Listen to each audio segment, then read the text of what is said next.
What's going on, Nova Nation? It's your boy CJ with the Roll Up Network, here to get you some more quick hitter recruiting tidbits. Well, not recruiting tidbits altogether, more so Cedric Baxter tidbit. I know he's been a hot topic of conversation, and also someone I said if he possibly does come back for an official visit, that'd be something to watch out for. But before we get into the breakdown, make sure you guys like and subscribe to this video. It does the world for our channel. It takes little to no time. So go ahead and hit that like button at the bottom and subscribe to the YouTube channel. All right, so we got Cedric Baxter in town again for this upcoming weekend for Georgia Tech, scheduled an official visit. On my last recruiting breakdown video, I said that, hey, if he schedules an official visit following the visit to the Clemson game, that'll be something to watch out for and get a little bit more serious with it. Well, that has happened. He's canceled, or it's not canceled. He scheduled that visit, rather, and he will be in town for the Georgia Tech game. So let's kind of back up and give a little backstory to how we got to this point in the first place, right? So going back to the Clemson game, he took a surprise official visit that took social media by storm. And during that visit, the visit went extremely well. As you guys know, we ran for over 200 yards on Clemson. We had the most, we had over 6.0 yards per carry on Clemson as well, the most since that 2016 national championship game against Alabama. So Lawrence Philly had a good game. Trey Benson had a good game, and it caught Cedric Baxter's attention. He's been watching every game this season. Say he's a Noah fan, of course, was committed to us previously. So he's seen the maturation of offense, and particularly the running back room and how he used the running backs. If you throw Treshaun Ward in there as well, we have a really formidable running back room that's been getting it done all season. Going back to what Baxter said in regards to his recruitment, a lot of schools say, hey, we're going to run the ball, we're going to do this, we're going to feature in this way and that way. But when the games are actually played, you don't really see that vision, right? FSU sold him that vision, and he was able to see the vision clear. So that's how we got here to this point. So following the Clemson game, he said the visit went extremely well. You know, high regards for the FSU staff for kind of sticking with the process and showing him the vision, even though it wasn't clear to him previously when he was committed. So that following week, it was a bye week for FSU, and it worked out perfectly, right? Mike Norvell took a chopper, came down the style, took a chopper down to Edgewater High School in Orlando, Florida, to go ahead and meet Cedric Baxter for his off the field visit that he was allowed to do in the bye week. And a lot of people listened to the background of the video that was posted, and it was the war chant playing in the background, right? So it was wondering, hey, where the hell that come from? So a little bit of dig into the backstory. The head coach at Edgewater, he's from Tallahassee, Florida, and he went to FSU also. So take that what you will be, but I think it does bode well for the Seminoles that the head coach is, advocate of the program and things like that. So Mike did his thing on that visit. Long story short, we get to the Georgia Tech game, right? And he scheduled his official visit for the Georgia Tech game, which was crazy. No one was really thinking it'd be this soon, right off the back of the Clemson game. So 2 games back-to-back for FSU. We get Baxter on campus, with this one being the official visit.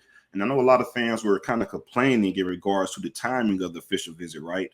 Instead of having it in October, end of October, going into November, rather than having the official visit scheduled for December, which we was originally talking about have at the end of the season in December. Listen, you got a player like Cedric Baxter, you take the official visit whenever he wants to schedule the official visit, right?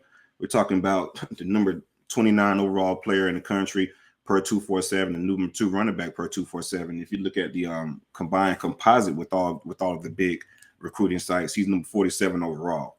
A guy that's been a 4-year player on varsity, 1,700 yards and 26 total touchdowns last year, over 8 yards per carry. When he wants to schedule an official visit, you roll that weekend for the official visit and let the chips fall where they may. And also, if you want to get him back on campus within December, it's not going to be hard at all. He lives in Orlando, Florida. 3.5-hour trip from Tallahassee, just like he got on campus for the Clemson weekend. If we keep doing our job, keep recruiting him the proper way, and keep showing the improvements on the field that he's been looking for, and being consistent with the recruitment, I don't see no reason why we can't get him back on campus again in December if need be. So let's pump the brakes on panicking in regards to that. I feel like this could be a good weekend to get him on campus for an official visit. One, because I don't think it's going to be a lot of recruiting traction this weekend. We're not. I don't think we're going to be on for a lot of visits. So a lot of the focus can be solely on Cedric Baxter and showing him the vision. Also, get him back on campus and show those running backs again would be helpful, right? We play a Georgia Tech team that's pretty much reeling, so we can have success on the ground against Georgia Tech. I feel like that'll be really good for the official visit. And also, this is the kicker here: 5-star receiver Hakeem Williams. He's going to be on campus as well for the Georgia Tech game.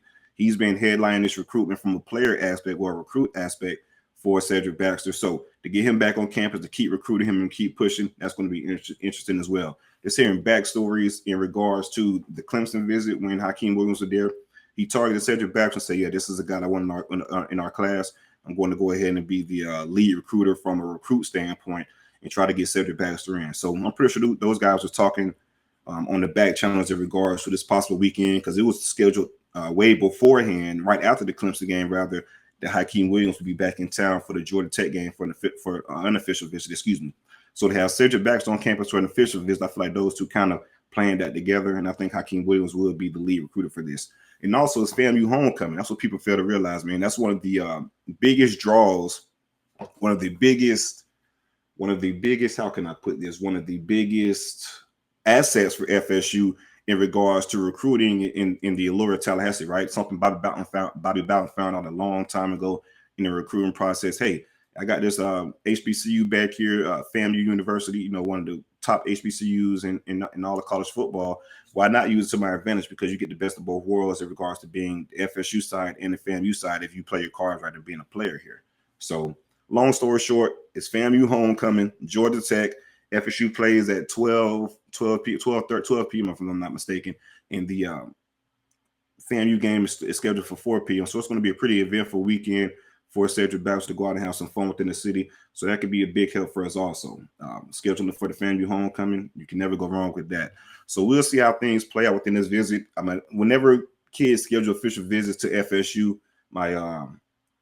I get excited, right? Because I know the visit's going to go well. I know how it is. I know the game day atmosphere at FSU.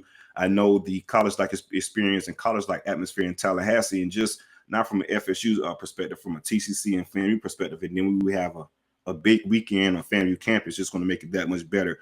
So I have full confidence that the official visit weekend will go well. What we do on the field and how well we do on the field will also play a big component within this recruitment. So I'm looking for the running backs to have a big weekend. And once we do that, man, who knows? We possibly will be on flip alert with Cedric Baxter. I think we're at that territory. Once a player starts saying, hey, he starts reaffirming to the media of the current team that he's committed to, hey, I'm committed, nothing to worry about, this, that, and other. That's when you start worrying about it. From take it from my point of view, from a guy that's seen, crazy recruitments come down to the wire. For example, Travis Hunter last year within the 2022 recruiting class. Once the player start reaffirming his commitment to the media and things like that, just be aware that maybe the fans are nervous or the school that he's committed to is nervous. So it could be some smoke behind that. So we'll see how it plays out. But I do have Cedric Baxter on flip watch. We'll see how this visit goes. But as of right now, everything is buying well for the FSU, and they're in a great position to land Cedric Baxter. Just got to do what you have to do on the field, and the chips may fall where they fall. Again, I want you guys to like and subscribe to this video. We'll be having more recruiting videos coming out and little tidbits like this coming out in the future. But like and subscribe. This is just a start. Roll Up Network, baby.